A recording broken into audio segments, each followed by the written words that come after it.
Rokamana nya James pondo japecha kuom report ma kamano Nyakoronga Jwang kwa dhibela ni team mar nyiri mar Rainbow Starlets ne okao kombe mar nyumba moja Foundation Back to School Tournament mano bage sub county ma Awendo. Rainbow Starlets no lo team mar nyiri mar Raruo Kadera FC gonde ariyo kuom nono tielo mar finals mano tugi e lab mar skul primary Mayago. Team mar Yawuowi mar Kuja Sambo bende no bedo jaloch e opich adhula bang' lo team mar Angogo FC gola achiel kuom nono. Tukegi mag adhula motesi kaka Back to School Tournament no osir kod Polo Nyango ka okalo kuom nyumba moja Foundation okang' mano opoko jodak ma Awendo mawacho ni ka opogre kod miyo rawere thuolo mar nyiso weregi bende ne okonyo e kedo kod mako iye mag nyiri e kinde ma olor skul.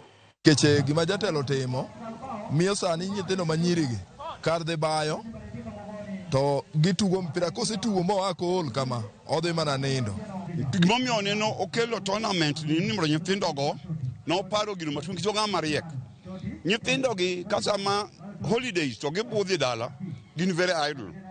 Magidonje gi involve themselves e yore moko maricho, especially girls. To wakwe bende jotendwa ka gigolonwa tournament to ging'iye kamoro amora ok football kende.